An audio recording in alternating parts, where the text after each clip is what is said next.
देखिए 4 नंबर सवाल पर ध्यान दीजिए।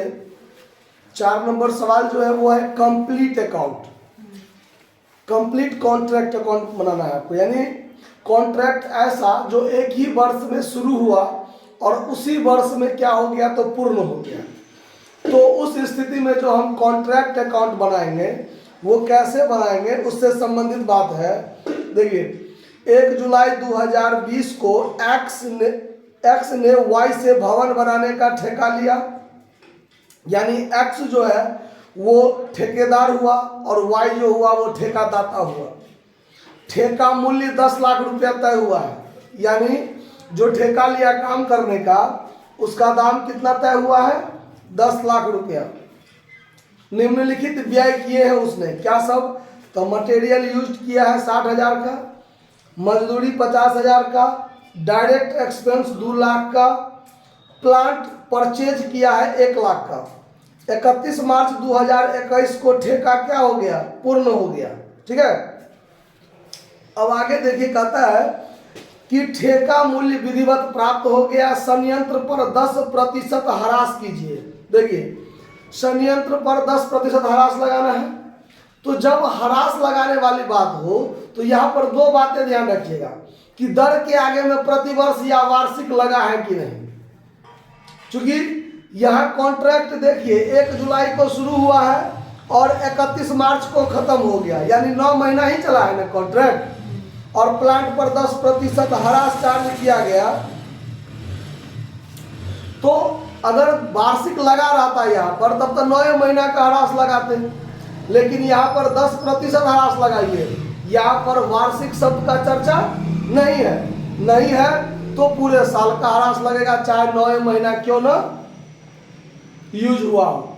समझे बात। और प्रत्यक्ष व्यय जो है वो भी लगा है, जो मजदूरी का 20% है, और 31 मार्च को हस्तस्थ सामग्री 10,000 का है। ठेका खाता बनाइए।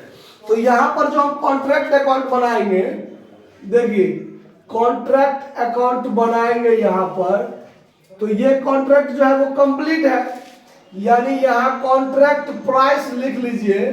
कॉन्ट्रैक्ट प्राइस कितना है 10 लाख। यहाँ कॉन्ट्रैक्ट अकाउंट का फॉर्मेट हो गया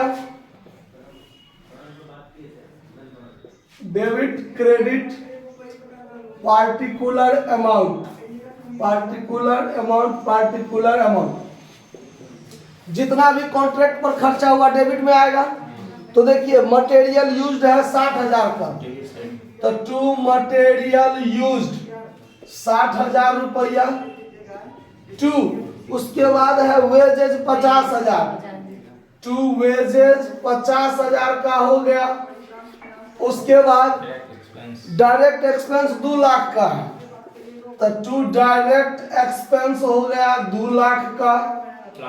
उसके बाद प्लांट परचेज्ड है, प्लांट परचेज्ड है कितना का 1 लाख का। ठीक है, अब आगे कहता है कि 31 मार्च को हो गया ठेका पूरा और 10% ह्रास काट कर संयंत्र को वापस कर दिया गया। तो देखिए जितना का वापस किए उसको क्रेडिट में लिखेंगे बाय प्लांट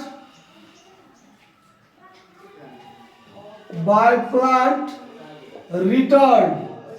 तो रिटर्न जो हुआ वो कितना का, देखिए 1 लाख का प्लांट था, इसमें लेस करेंगे depreciation at the rate of 10%। तो 10% कितना होगा 10,000। 1 लाख का पूरे 10%, चाहे 9 महीना यूज हुआ हो, 6 महीना यूज हुआ हो, एक ही दिन यूज हुआ हो, उससे मतलब नहीं है। 10% ह्रास कटेगा तो कटेगा।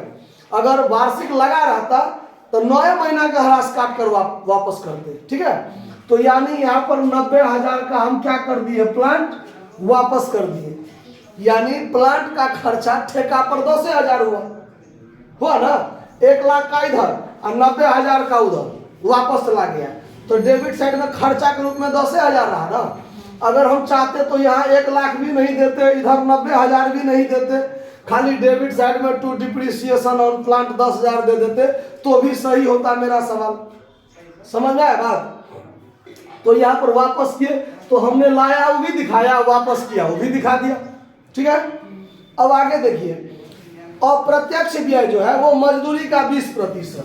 तो अप्रत्यक्ष व्यय यानी इनडायरेक्ट एक्सपेंस, इनडायरेक्ट एक्सपेंस जो है वो 20% ऑफ वेजेज, 20% ऑफ, तो वेजेज है 50,000, तो 50,000 का 20% कितना हो जाएगा? 10,000 दे दिया। समझ में आया बात?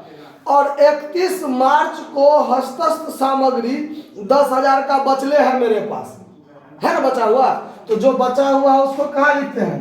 क्रेडिट साइड में, by material, material in hand, हाथ में 10,000 का मटेरियल क्या रह गया? बचले रह गया। तो वो तो खर्चा नहीं हुआ, उसको क्रेडिट साइड में डालकर क्या कर दिए? समाप्त कर दिए। कोई दिक्कत? अब देखिए ठेका हो गया है पूर्ण, ठेका क्या हो गया? एक साल में ही ठेका लिया और उसी साल काम हो गया, ठेका पूर्ण हो गया। तो जो फायदा घाटा होगा एक ही साल में निकल जाएगा ना, ज्यादा कोई मगजमारी नहीं रहेगा। तो ये जो 10 लाख का ठेका मूल्य है वो तो हमको प्राप्त होगा ना कॉन्ट्रैक्ट में। तो वो जो प्राप्त होगा वो क्रेडिट साइड में लिखेंगे, बाय कॉन्ट्रैक्टीज, कॉन्ट्रैक्टीज अकाउंट। कितना? 10 लाख। कितना? 10 लाख। तो यहाँ बाय कॉन्ट्रैक्टीज कब लिखते? जब ठेकेदाता का नाम नहीं रहता। यहाँ तो ठेकेदाता का नाम है, तो यहाँ जो है ऐसे कर दीजिए, कॉन्ट्रैक्टीज को कोष्ठ में कर दीजिए, बाय वाइज अकाउंट लिख दीजिए, बाय वाइज अकाउंट। ये 10 लाख जो होगा वाई के सीधे होगा। आया बात समझ में? कोई दिक्कत नहीं। अब इस टोटल को जोड़ घटाव कीजिए।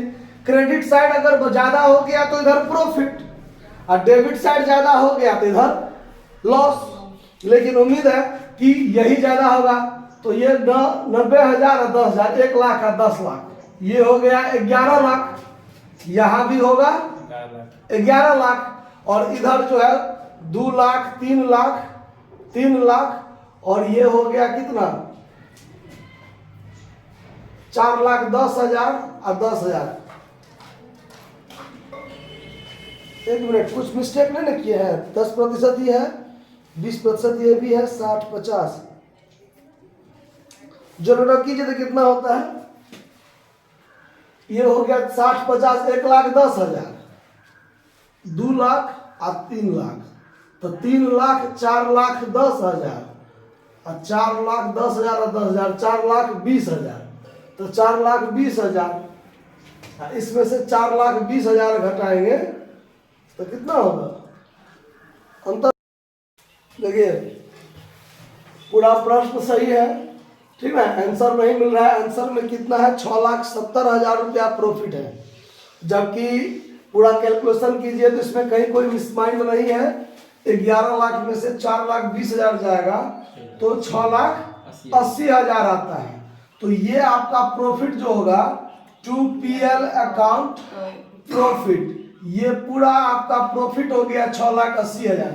बुक में जो 6,70,000 रुपया आंसर है ना, वो मिस है किया हुआ, उसको सही कर लीजिए, 6,80,000 ही होगा। धन्यवाद।